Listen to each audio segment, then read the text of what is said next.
In this video, we will discuss about one interesting topic related to atoms and its different component.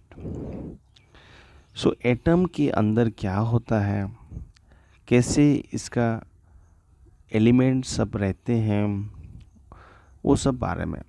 Before that we can discuss about scientific thinking. Scientific thinking में क्या होता है, पहले एक hypothesis आता है. Hypothesis मतलब जिसका कुछ प्रूफ नहीं है, एक सिंपल ऑब्जर्वेशन है और एक सिंपल थिंकिंग है कि ऐसा होना हो सकता है, एक एटम के अंदर ऐसा हो सकता है बोल के एक थिंकिंग आता है साइंटिफिक थिंकिंग के प्रोसेस में. तो उस हाइपोथेसिस में, उस प्रपोजल में, उस थिंकिंग में, उस आइडिया में, we can say it is an idea which is not yet proved. That's why we call it is a hypothesis. And in that hypothesis, we thought what?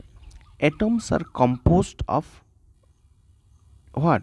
Atoms are composed of diffused positively charged with embedded negative charge electrons. So पहले क्या सोचा गया, suppose एक ये atom है तो उसमें क्या सोचा गया, इसमें पॉजिटिवली चार्ज एम्बेडेड है. ऐसे ये सब सपोज ये सब पॉजिटिवली चार्ज है, ये सब पॉजिटिव ऐसे चार्ज है, उसमें इलेक्ट्रॉन नेगेटिवली चार्ज ऐसे बिखरा होकर रहा है बोल के एक हाइपोथेसिस आया.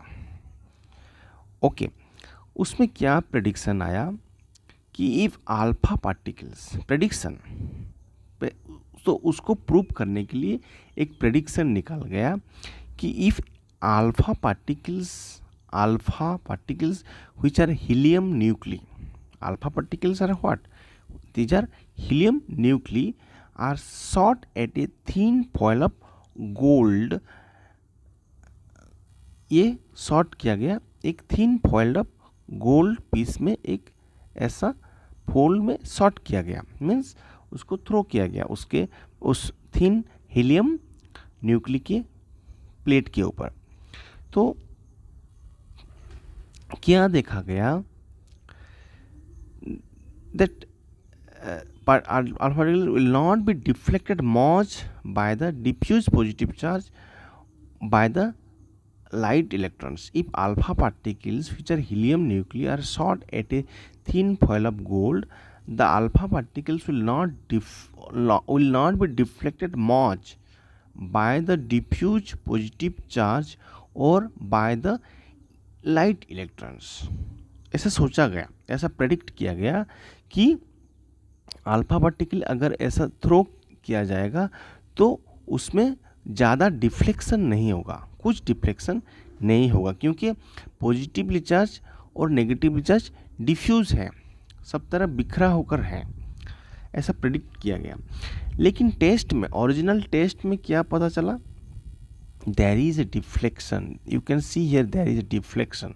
Alpha particles are shot at a thin sheet of gold foil surrounded by a detector screen. This is detector screen, okay, which shows flashes of light when hit by the particles. So क्या हुआ, जब एक alpha particle gone से shot किया गया, उसमें deflection पता चला. उस डिफ्लेक्शन में एक डिटेक्टर है, इस डिटेक्टर में एक ऐसा फ्लैश होने से हमको पता चला कि there is a deflection to this side and some particles are going little slightly deflected in this way. So there is no deflection also, some goes straight, okay, and some are going slightly bending towards the opposite, means towards the other side. okay, so detector side से हम पता चल गया. लेकिन हम अभी क्या करेंगे, रिजल्ट में क्या देखा गया? So most particles are not deflected at all, but a small percentage of particles are deflected at a angle of 90 degree और मोर. सो कंक्लूजन क्या है? The hypothesis is not supported. जो हम थिंकिंग कर रहे थे कि positively charged particles are embedded within the atoms, वो thinking गलत निकला.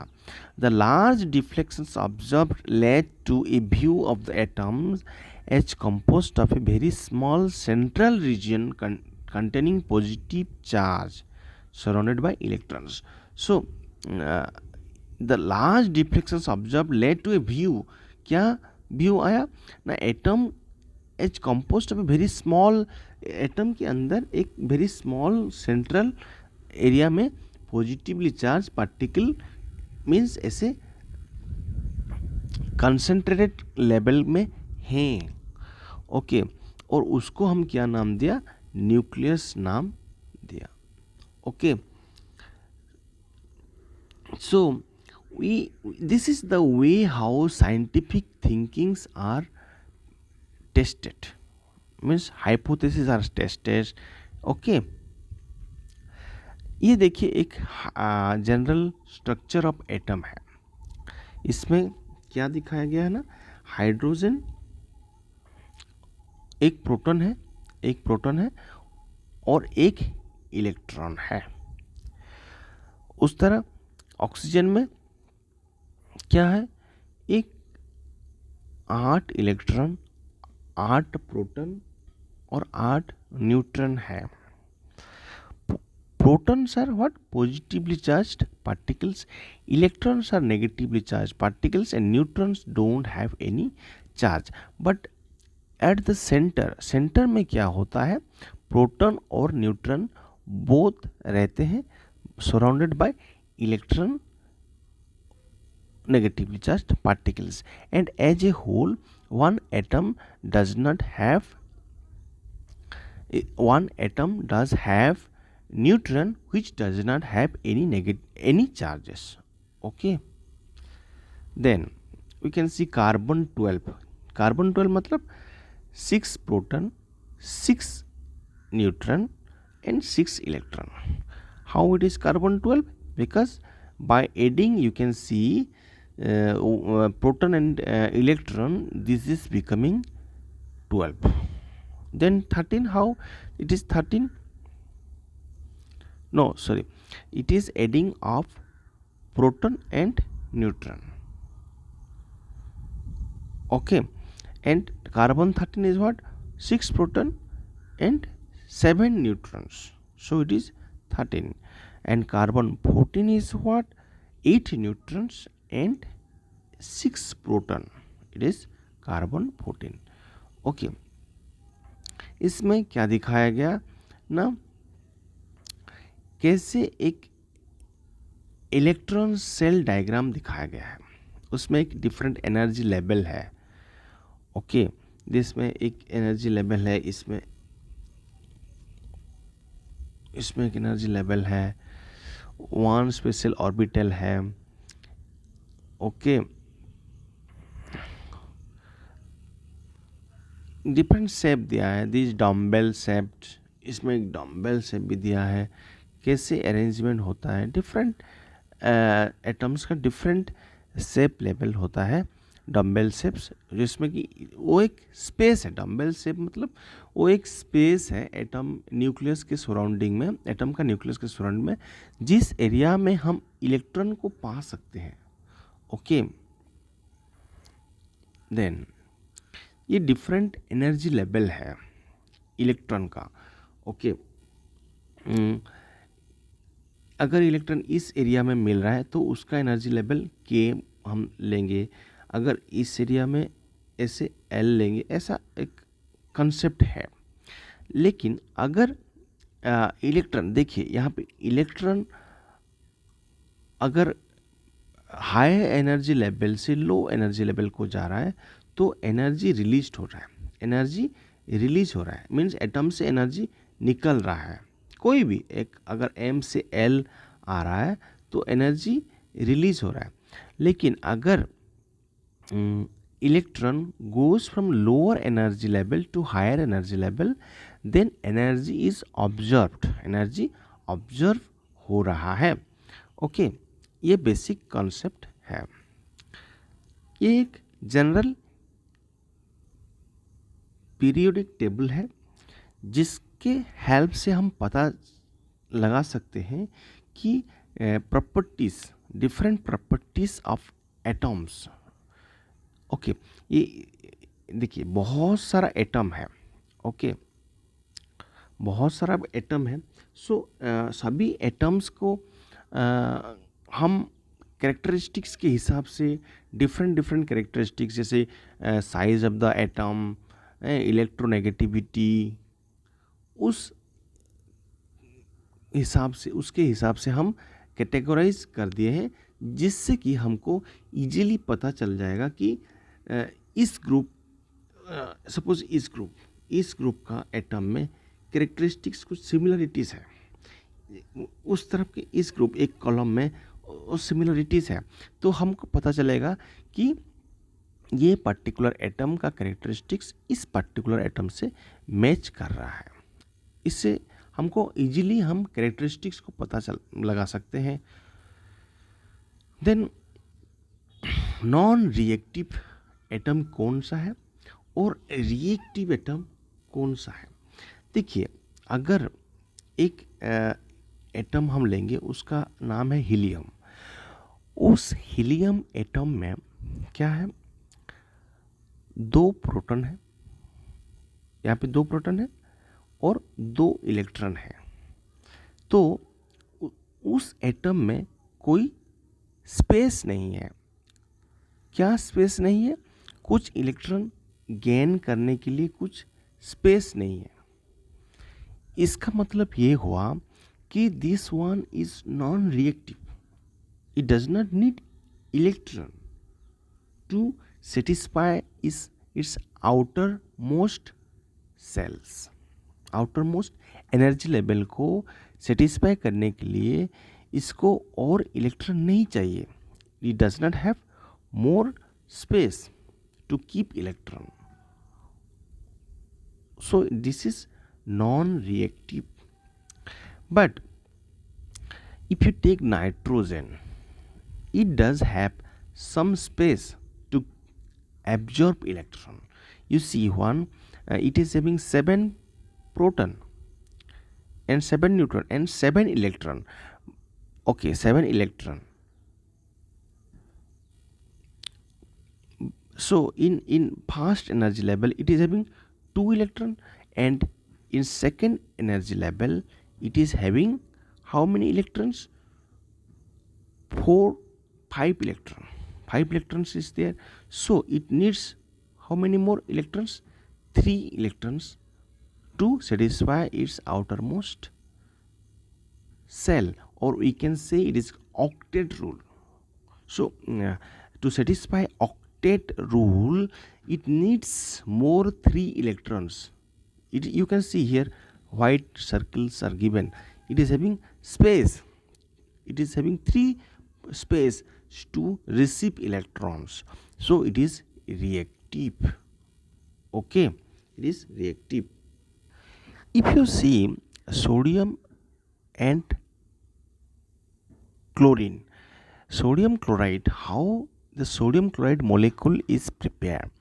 See, sodium is having 11 electrons. How many electrons? 11 electrons, and its outermost cell is having only 1 electrons. So to satisfy the octet rule, it needs to release 1 electron, and hence it will give this electron to whom?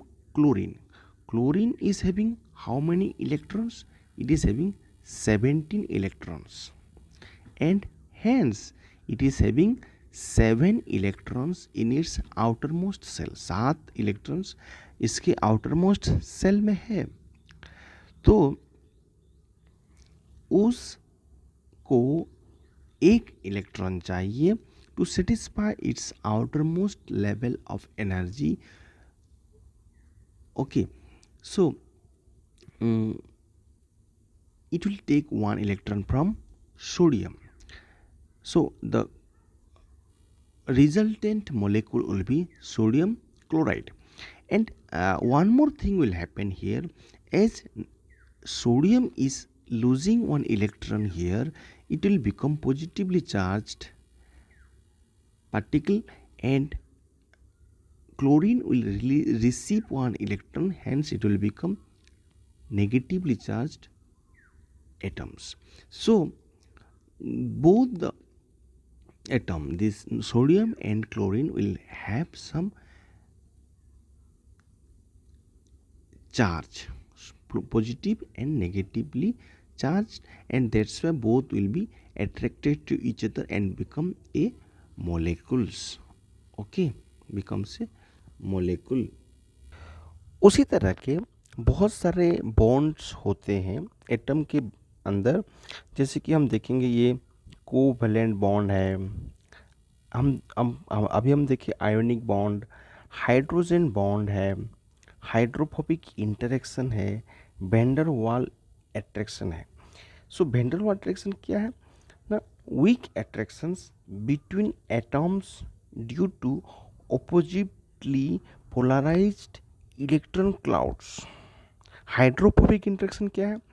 Forcing of hydrophobic portions of molecules together in presence of polar substances. Then hydrogen bond, sharing of hydrogen atom. Ionic bond, attraction of opposite charges. And covalent bond, sharing of electron pairs. Electron का जो pair है उसको हम both atom share करते हैं, इसलिए उसको covalent bond बोलते हैं.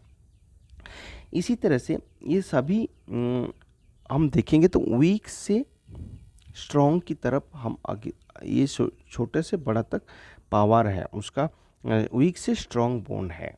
वैन डर वाल अट्रैक्शन बहुत वीक है, उससे ज़्यादा पावरफुल थोड़ा है हाइड्रोफोबिक, उससे ज़्यादा hydrogen bond, ionic bond, covalent bond. तो उसके हिसाब से हम बॉन्ड्स का स्ट्रेंथ है. और अगर एक इलेक्ट्रॉन को एक एटम किसी और एटम को देता है तो उसको हम ऑक्सीडेशन रिएक्शन बोलते हैं. और अगर वो इलेक्ट्रॉन और एक एटम, अगर एक एटम इलेक्ट्रॉन को रिसीव करता है तो हमको रिडक्शन बोलते हैं. तो ऑक्सीडेशन रिडक्शन भी एक माध्यम होता है जिससे कि इलेक्ट्रॉन का आदान प्रदान होता है. Okay, thank you.